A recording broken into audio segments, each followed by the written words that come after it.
And for Nina Turner, I'm going to actually play 2 clips of hers. I'm not going to play the full clip because I know we're getting short on time here. So I'm not going to play the full clip, but I am going to play 2 clips of hers. Play the start of her clip all the way through. She's going to read this poem and we'll listen to that. And then we're going to listen to a second clip of hers where she just sort of ties it all together, connects it to the People's Convention. And we'll hear that as well. Thank you, Nick, so very much. Lord have mercy. I'm on all types of fire right now. I just want to take a moment. You know, in the Black church tradition, and Dr. West, you're going to pick up on this real, let the redeemed of the Lord say so. This has been a redeeming, hello, somebody. This has been a redeeming afternoon through the evening here on the East Coast. As Dr. West said, from the beginning of this People's Convention to this very moment, different voices have been able to be lifted up. Salute to you, Brother Nick, to the sisters who helped you put this on, to Brother Ryan. And I got a news flash for folks. Not one speaker was told what to say and what not to say. Hello, somebody. See, that's why you got a variety here tonight of people who have different views on how to move this nation forward. But what we do agree on, even if folks don't necessarily agree on what should happen in 2020, what we do agree on is that we are in a fight for our lives and for future generations, and that we stand up for what is just, for what is right, and for what is good. See, what nobody scripted here tonight. Nobody got a memo. Nobody was whispered in the ear. Nobody was told what to say, what to do, or what to think. So we are a representation of what America is. You know what? I just threw out my whole speech because every single speaker, baby, when you're giving the benediction, you just got to go on and give the benediction. That's what this time is, just going to give the benediction, because everybody did that. Just beautiful. And Sister Marianne, Lord, don't let me start naming names because everybody did that. You know what came to mind for me, sisters and brothers, and I wasn't gonna read this poem, but as I was listening to folks, 2 people came to mind. One was Marvin Gaye, What's Going On? And then the other one was a poem that Langston Hughes wrote, and I believe he wrote it in 1938, and he was talking about the pain of Jim Crow and what was happening in this nation, and it's titled Kids Who Die. And I just want you, just wrap your mind around this just for a moment. Can we just take a moment? Because it is as if Brother Langston Hughes is talking about this very moment. See, I'm full right now. This is Sunday, and I am feeling all kinds of spiritual waves right now. Kids who die. This is for the kids who die. Black and white, for kids will die, certainly. The old and the rich will live on a while, as always, eating blood and gold, letting kids die. Kids will die in the swamps of Mississippi, organizing sharecroppers. Kids will die in the streets of Chicago, organizing workers. Kids will die in the orange groves of California, telling others to get together. Whites and Filipinos, Negroes and Mexicans, all kinds of kids will die who don't believe in lies and bribes and contentment and a lousy peace.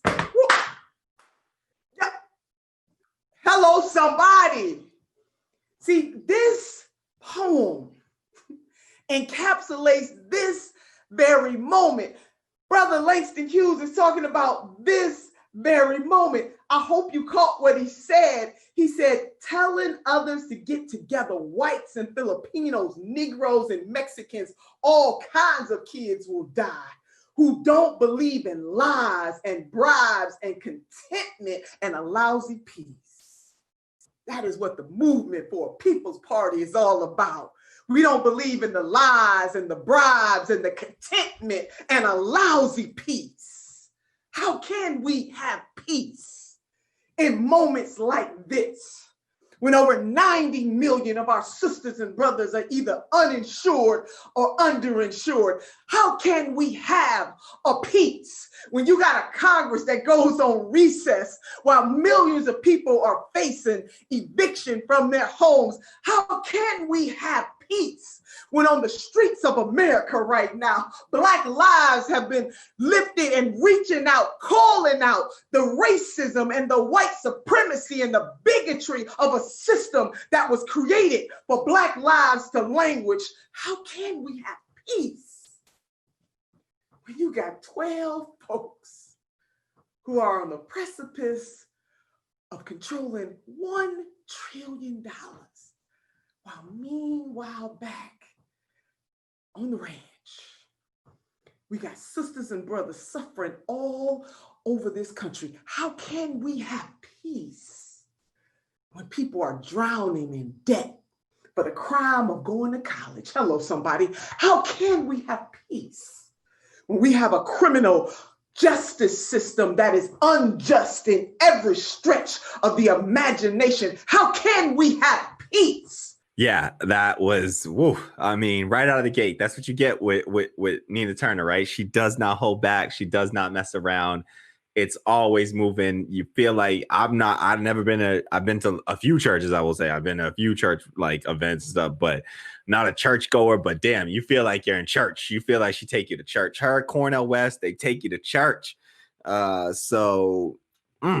mean, some of what she said there that I'd like to highlight, just she said what I was thinking the entire time that I was watching this, and then she just laid it out there, which was that this was the People's Convention actually uplifting and she ties it to what Cornel West was saying about, lift every voice. That's the tradition that we come out of, right? Is lift every voice and sing, right? Lift every voice. And in this People's Convention, they lifted every voice. They were lifting every kind of voice, all types of marginalized people, indigenous people, Latino people, Latinx, trans people, Black people, all kinds of poor people, Asian folks. Look at the representation in this thing. I mean, everybody was represented, but it was across with a respect to also the class identity, always sharing in the same class identity of working class people, right? That's the one identity that holds consistent throughout all of these different, all of the different representation that we saw a class identity hold consistent. And that's the thing. The Democratic Party, they also have a class identity. It's just not our class, right? It's the ruling class. It's the employer class. That's their class identity. And it's antithetical. There is a tension there that must be broken, and it will exist as long as the Democratic Party continues to exist in its current form.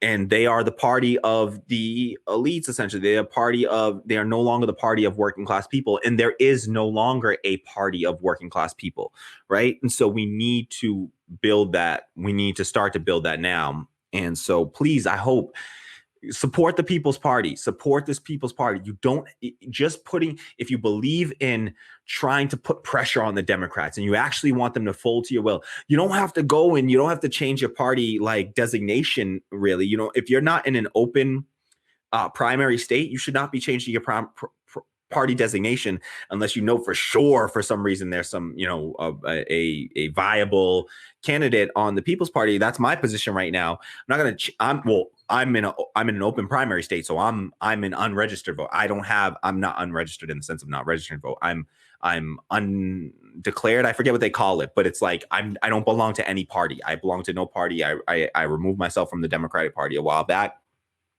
Right in 2017, after Trump was inaugurated, I re-entered only because I was thinking about running for public office. And then I got the hell out of there the moment that I changed my mind about that. And so I've gone through the Demegs and I'm unregistered. So I can vote in a primary. I can vote for whichever primary I want to, which is, to me, just a better choice anyways. Why the hell would I want to limit myself to the Democratic Party? What if there's a candidate running in another party that I want to run in the general and I can't vote for them just because I designate myself as a Democratic Party loyalist when they've done nothing to be loyal to me? F that. So I just thought it was beautiful because she pointed out that these people were, everyone they invited on, they were not told what to say. This was unscripted, uncensored. It was unfiltered. It was just people's raw emotion and passion and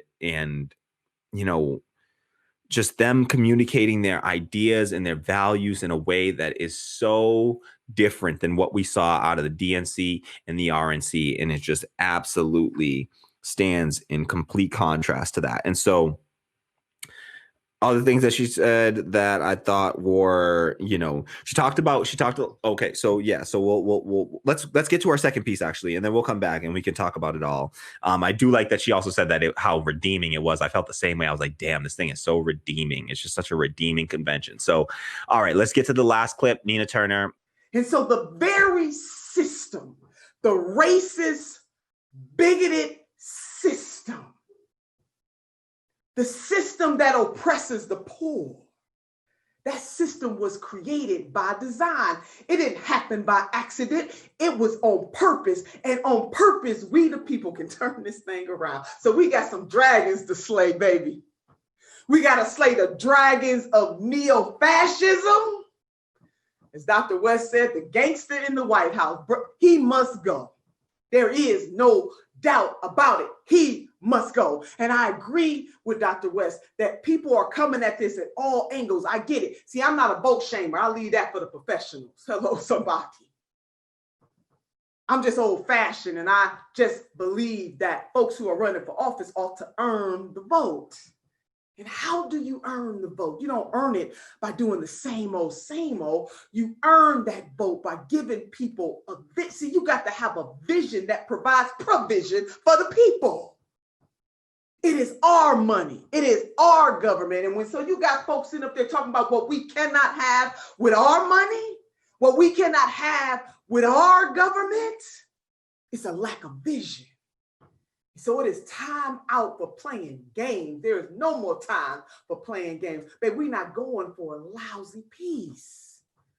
So we come together in the spirit of sisterhood and brotherhood. We stand together as people from all walks of life who understand that we must put a little extra on our ordinary so that extraordinary things can happen. They will. They have throughout the course of history. We stand in solidarity with other poor people all around the world. Hello, somebody. Because the Reverend Dr. Martin Luther King Jr. got it right when he said what happens to one directly happens to us all indirectly. We won't stand for a lousy peace. Even as we fight the neo-fascists, we will not stand for a lousy peace because we know that neoliberalism is what got us here. And so on purpose, we're going to put a little extra on our ordinary so that those extraordinary things can happen, and we are going to lift and we are going to rise together. And listen, brothers and sisters, we're going to win some and we're going to lose some, but people going to know this, that we are in this fight for life, for liberty, and everybody's pursuit of happiness. We will not fall for a lousy peace. So sisters and brothers, this is the moment. This is the People's Convention. See, ain't no convention like this. This is the People's Convention. We need you to join forces, whether you believe and stand within that Democratic Party and fighting it. You know, it was a song, "It's my party and I can cry if I want to." Go ahead, do that on the inside. And then there are people who have decided, the hell with it, we working on the outside. When those forces unite, baby, Dr. West, ain't no stopping us now.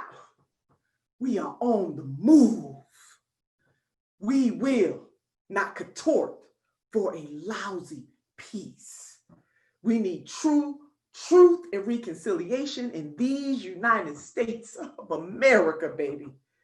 We need on purpose elected leaders who will not kowtow to their owner donors. Hello, somebody. And that's the beautiful thing about the People's Party. We need leaders, both elected and non-elected leaders, who are really ready, willing, and able to do what is right in this time and in this moment. See, too many people are dying.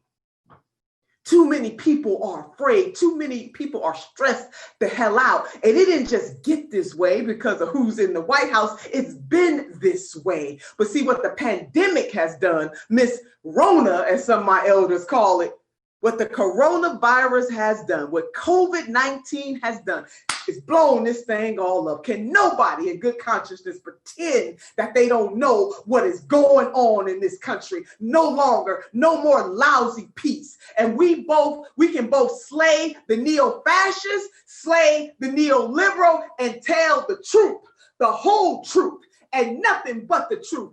The United States of America is a hegemon nation, and there is no reason, no excuse on God's green earth. While there is so much suffering and pain, it is being done on purpose, and we the people, we're going to undo it on purpose.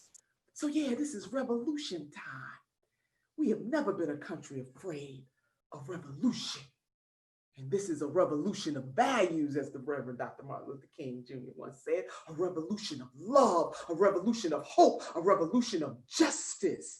But that does not happen because we hope it to happen or we pray it to happen. It happens because we put some sweat equity on that thing. In my Christian tradition, can I get an amen?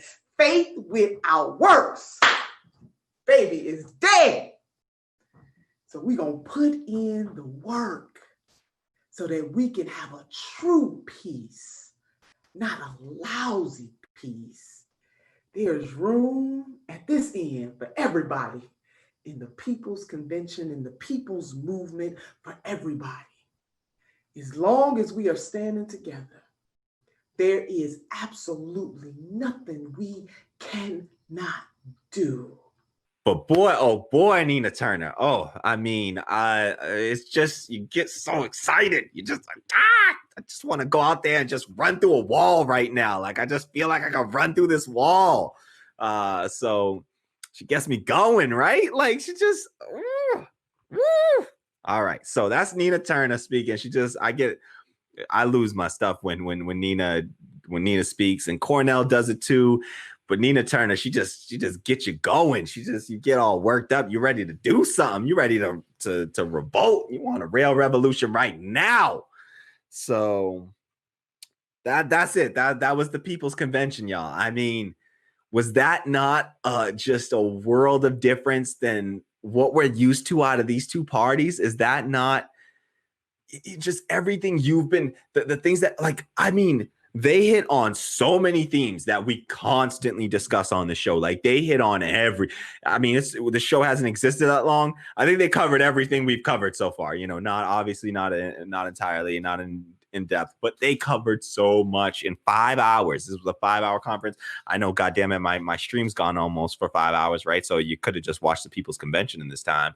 You should have done that instead. Shame on you. No, just teasing. I mean, come get the commentary, get the community. That's what we're here for. I love you all. I'm so grateful for you, hanging out with me and watching these clips through with me. And that was the People's Party, the People's Convention, y'all. I mean, it was invigorating. It was refreshing. It was redeeming. It was just a really, really engaging and just honest, and there was just so much integrity from the speakers, and again, just drawing that consistent theme of focusing on working class and poor people and maintaining the focus there. I mean, the representation, we had every type of person except for, a ruling class elite. Like, I don't care for like black faces in high places. Don't matter to me. I want to see working class, independent, black, brown, indigenous, poor, every type of person. I want to see their voices being lifted up. White, poor, working class white folks. Though these are all my brothers and sisters, and in my family. They're my comrades. You're all my comrades. I don't care what what your nationality is. I do care in the sense that I love it and I respect it and I want to honor it and value it. But it's not a block to me in any way. And I want everybody to be a part of this movement. And so please join the People's Party. You don't have to do it in some like major legal step or anything. It's like literally just go to peoplesconvention.org, head over there right now, peoplesconvention.org, and just go and sign up, add your name to their email list, download the app. If it's still open, I don't know if the voting is still open, but you can vote to say I would like to form a People's Party. They had a bunch of other votes that they did, but I didn't realize. And so I only voted on that one. And I think everybody else made the same mistake I did, because only like 10% of the people that voted on all the other stuff. But we'll learn and we'll get better at democracy as we go. We're just not used to being asked these things by a party, right? We're not used to them caring about our needs, right? They tell us, they dictate to us. That's how the Democratic Party operates, is that they dictate to us what we're going to get, and we just accept it. We take it or leave it, because what else are you going to do? You take this or you go to the Republicans. I mean, Joe Biden literally was telling people during the campaign that raised genuine, like, real issues about his record. And like, he told a DACA recipient who was like, listen, you deported people, and you did family separation. You separated families, you deported people, you worked for the deporter in chief.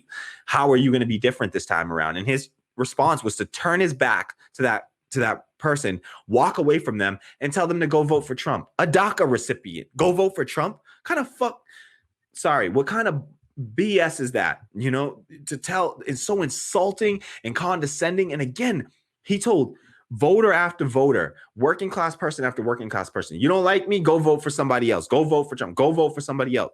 Okay, well, people are going to go vote for some other people. What do you say to women who were ready to vote for Joe Biden, eager to vote for Joe Biden, but this gives them serious pause because they do believe Tara Reade, and you're not going to change their mind about that? What would you say to them about their vote? Well, I think they should vote their heart. And if they believe Tara Reade, they probably shouldn't vote for me. I wouldn't vote for me if I believed Tara Reade.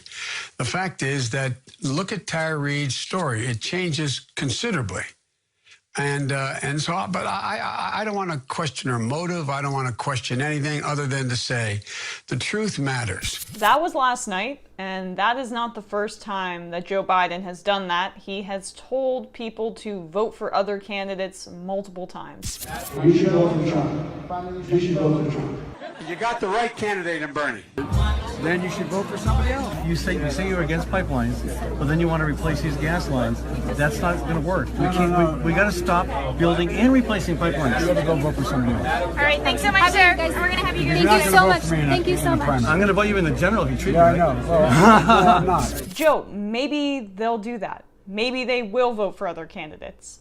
That's kind of the opposite of what campaigning for president is all about. You're supposed to try to get people to vote for you. I think that's political science 101. I just hope that these people, this Democratic Party that chose to put this as their candidate, that they know what they're doing and that they're not going to lose to Donald Trump again, because that would be a goddamn travesty for them. I mean, for their sake, it would be an absolute outright embarrassment if the Democratic Party loses to the buffoon that is Donald Trump yet again, in the middle of so many crises compounding on each other. Climate crisis, health crisis, economic crisis, all compounding on one another.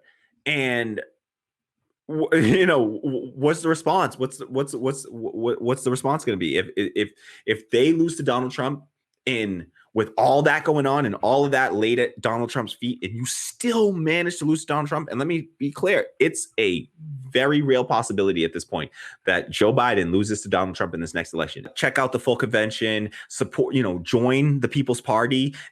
You just do it by signing up for their email list right now and just become a part of the movement. You can download their app, Movement for a People's Party, MPP, the MPP app, and they have cool things like being able to vote on certain issues and policies and things like that. It's really cool. So check out the Movement for a People's Party app as well.